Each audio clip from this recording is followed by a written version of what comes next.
Hello friends, आज के इस वीडियो में हम बात करने वाले हैं अलिट्रेशन के बारे में, जो कि एक फिगर ऑफ स्पीच है। अलिट्रेशन को हम हिंदी में समझ सकते हैं अनुप्रास अलंकार के रूप में।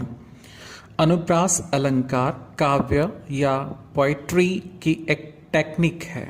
Alliteration is a poetic technique. ये एक ऐसी तकनीक है in which the beginning sound is repeated in the words for effect। यानी कि पोएम की लाइंस में हम देखते हैं कि कुछ स्टार्टिंग में जो कॉन्सोनेंट साउंड्स होते हैं उन्हें जब बार बार रिपीट किया जाता है, उस टेक्निक को कहते हैं अलिट्रेशन। आपने कई सारे टंग ट्विस्टर्स देखे होंगे, क्योंकि टंग ट्विस्टर्स में ज़्यादातर अलिट्रेशन का ही यूज़ किया जाता है। Tongue twisters often use alliteration to create catchy phrases।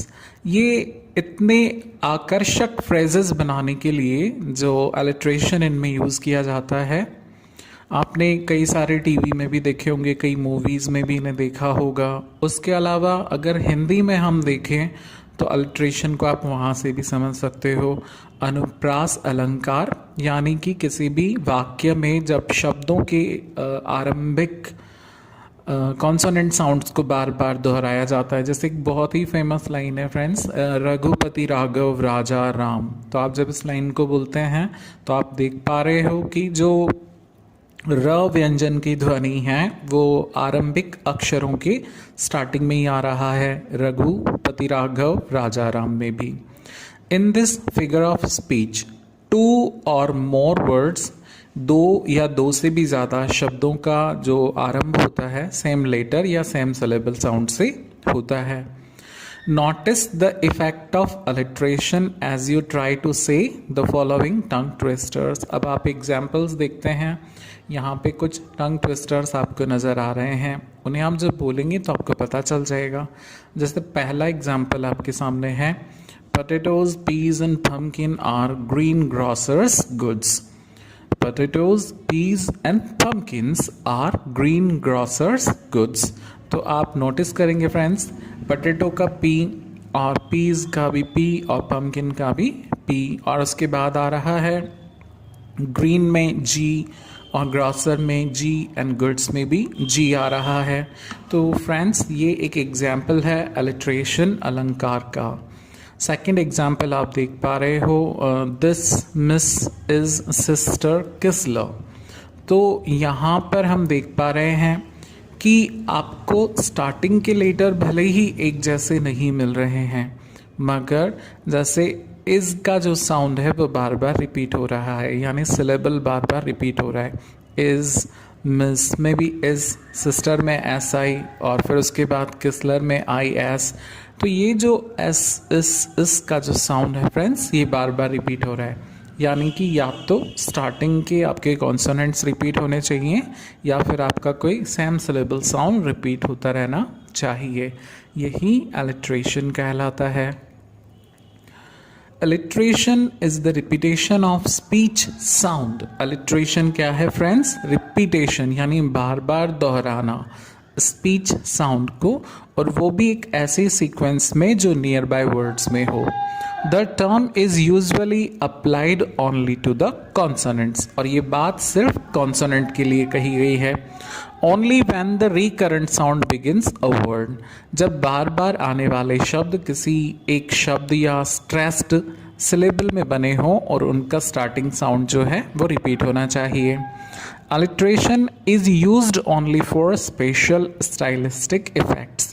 Alliteration का जो बेसिक पर्पज है फ्रेंड्स वो है स्टाइलिस्टिक इफेक्ट्स को जनरेट करना।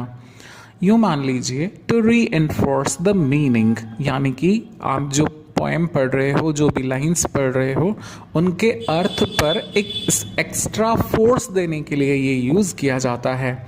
टू लिंक रिलेटेड वर्ड्स, आपस में जुड़े हुए शब्दों में एक रिलेशन बनाने के लिए, या फिर टू प्रोवाइड टोन कलर, एक स्पेशल टोन देने के लिए। Enhance the palpability of initiating words. Enhance means बढ़ावा देने के लिए। पल्पेबिलिटी का मतलब होता है फ्रेंड्स कि हम जो भी शब्द पढ़ रहे हैं या जो भी वर्ड्स पढ़ रहे हैं उस सेंटेंस में, वो एकदम टेंगेबल हो जाए, हमारे लिए क्लियर हो जाएं या साफ समझ में आए, इसलिए एलिट्रेशन को यूज़ भी करते हैं। हम इसका सबसे बेहतरीन जो है एग्जाम्पल वो देख पाएंगे, विलियम शेक्सपियर की सोनेट नंबर 30 है, went to the sessions of sweet silent thought. उसके स्टेंजा में हम ये चीज़ काफ़ी अच्छे से समझ सकते हैं, जिसमें हम नोटिस करेंगे एस, थ एंड व साउंड को। Went to the sessions of sweet silent thought, I summon up remembrance of thing past, I sigh the lack of many a thing I sought, and with the old voice knew well my dear time west. Friends, आप सबसे पहले concentrate कीजिए व sound पर, जो कि हमें van word में मिला है।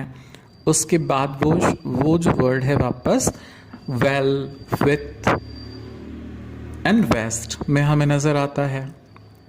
थ साउंड द, उसके बाद थॉट, उसके बाद थिंग, शाई, थिंग, विथ, वेस यहाँ पे ये नज़र आ रहा है। और उसके अलावा एस साउंड जो कि बहुत ज़्यादा है, sessions, sweet, silent, summon, sigh, sought and उसके अलावा आगे की लाइंस में भी ऐसा होता है। यानी कि आप आसानी से समझ सकते हो कि जब कॉन्सोनेंट साउंड या फिर सिलेबल साउंड जब बार बार नियर बाय वर्ड्स में रिपीट होता है, उसी को एलिट्रेशन कहते हैं। आई होप कि आपको एलिट्रेशन समझ में आया होगा। इसकी एक्सरसाइज के लिए आप हमारा टेलीग्राम पर भी चैनल फॉलो कर सकते हैं। Thank you for watching this.